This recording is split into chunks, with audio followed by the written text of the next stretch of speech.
มืดไหมคือกล้องเรามันไม่ชัดอะถ้ามืดอย่างไรก็ขอโทษด้วยนะคะค่ะก็จะมาทำวิปครีมกันนะคะแป๊บนึงนะคะค่ะก็จะต้องเตรียมจาน1 ใบแล้วก็น้ำนี่จะใช้เป็นขวดก็ได้แต่ว่าเราตักแก้วมาดีกว่ามันจะดูง่ายแล้วก็แป้งเย็นค่ะเราก็จะมาเริ่มเทแป้งเย็นนี้นะคะขอเทก่อนนะคะค่ะแล้วก็เทเสร็จแล้วก็คืออยากได้แค่ไหนก็เทเลยนะคะแต่ว่าเราเอาเท่านี้เราไม่ค่อยถูกกับแป้งเย็นเท่าไหร่แล้วก็เทน้ำเลยนะคะตามใจ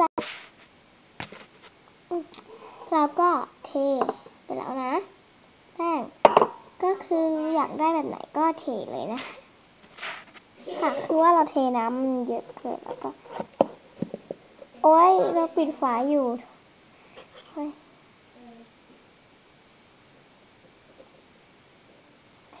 ถ้าอยากให้มันเหนียวมันก็ขับได้นะคะแล้วก็คนหมดเลยมันโอ๊ยเหม็นอะอีกแล้ว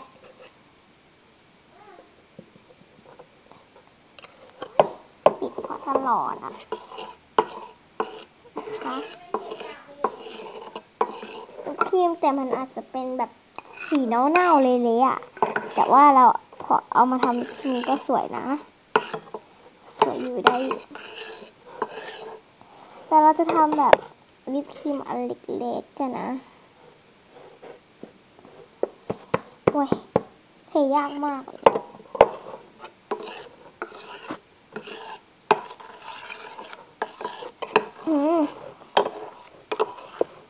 คือวิปครีมเนี่ยมันมีหลายแบบนะคะ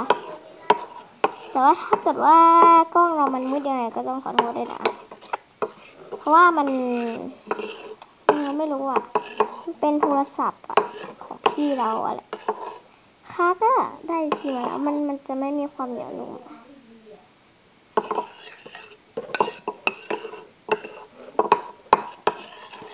เทอีกดีไหม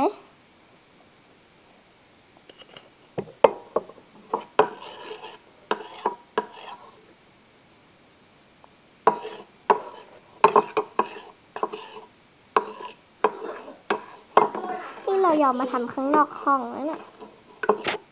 กลัวพ่อด่าคือทีนี้พ่อกับแม่ไม่อยู่ขอพ่อกับแม่